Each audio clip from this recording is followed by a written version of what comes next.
Will a player other than Wilson and Corum have a receiving or rushing touchdown this weekend against Bowling Green? That's your question of the week. You can begin to feel it now. The air is a little bit cooler. Professional football has kicked off. Pumpkin spice is back on the menu. But most importantly in all, we are in the thick of college football. Big Ten conference play hasn't started for Michigan just yet, but they will be hosting Bowling Green this Saturday night at 7:30 in the Big House. Bowling Green will be coming to Ann Arbor as a 40-point underdog against the number 2 ranked Michigan Wolverines. The over-under is 51.5.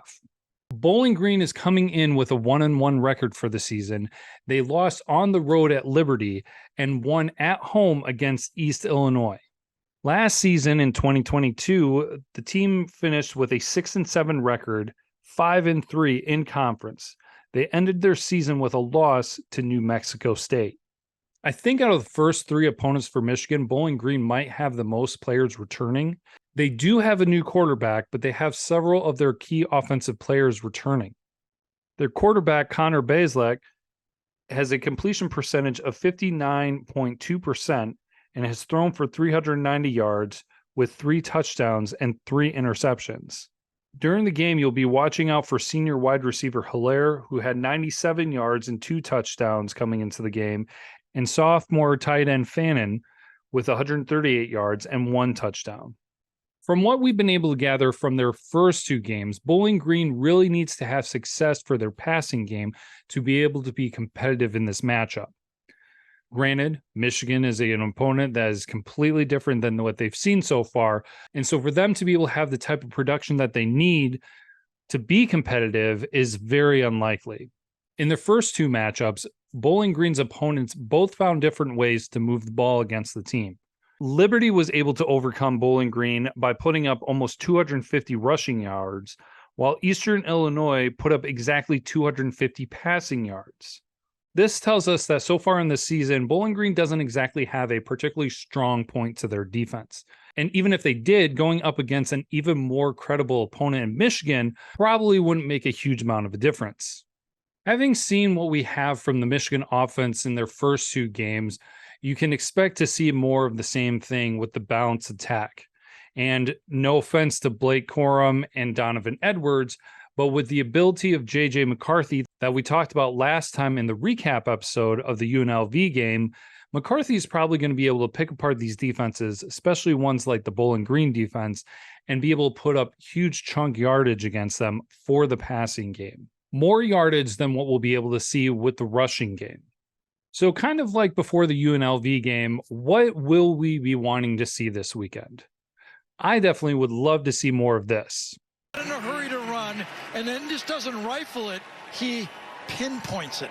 Allows his receiver again to run with the ball after the catch. McCarthy has been doing a fantastic job with his efficiency, being the most pass-efficient quarterback in college football right now, that he has been hitting his running backs, his tight ends, and his receivers on target. The next step that you would love to see is exactly what you saw in that touchdown run, where he's not just getting it on target, but he's also hitting them in stride with them having the ability to then make a move afterwards and break out for a big gain, if not a touchdown. The more that we see from the Michigan offense doing that at this point in the season, the more likely we'll be able to see it later on in the season, especially during conference play. In the same line of thought, things that we don't want to see is the quarterback running. Kind of like the previous 2 weeks, I don't think this game is going to constitute for anything necessary for any of the quarterbacks, for that matter, to be running and putting themselves in jeopardy. You saw what happened with Tuttle with the single run that he did and the dangerous position he was put in when he went out of bounds. McCarthy himself took off for 2 runs.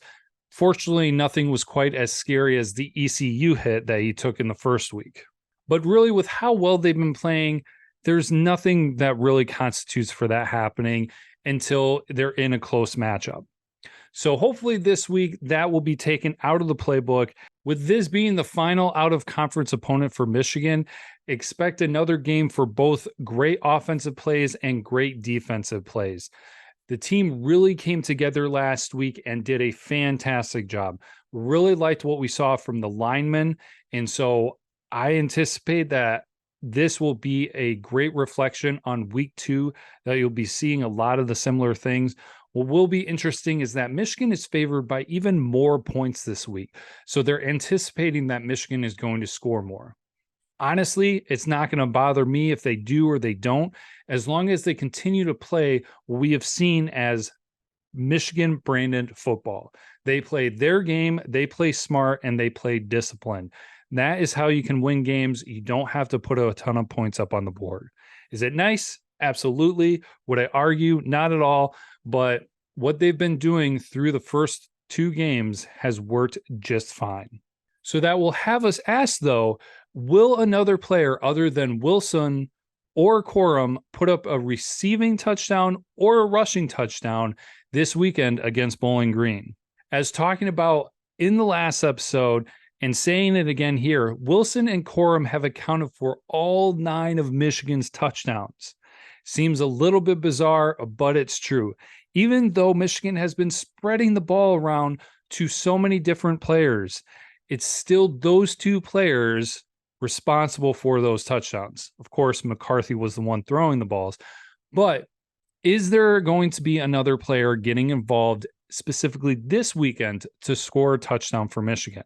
It's tough to make a choice, but really I'm leaning towards Loveland being that next player that is going to be able to haul in a touchdown reception for Michigan. Before the season started, I talked about how he seems to be one of those players where you could just throw it up into a group and he'd be the one to be able to come down with the ball. So I really do think that this might be the game that somebody else gets a touchdown for Michigan. Honestly, if that doesn't happen and it's still the Wilson and Corum show, it is what it is. It's highly unusual. I'd like to know if there was another time that there was a team that only had 2 players responsible for all their touchdowns through 3 weeks of games, but I'm not sure how easy it would be to look that up. So I'd like to hear from you if you believe that there will be another Michigan player that will tack up a touchdown for the Michigan Wolverines this weekend. So final score predictions. While I have overshot my score prediction for the first 2 weeks of Michigan's schedule, I'm going to draw things back a little bit because I don't see things changing drastically for the Wolverines.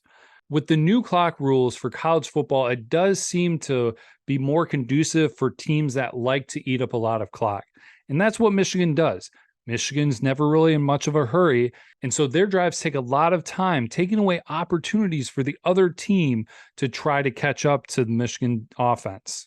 With that expectation in mind, in this weekend playing against Bowling Green, I'm going to be predicting another great Michigan win, but final score for Michigan 38, Bowling Green 13.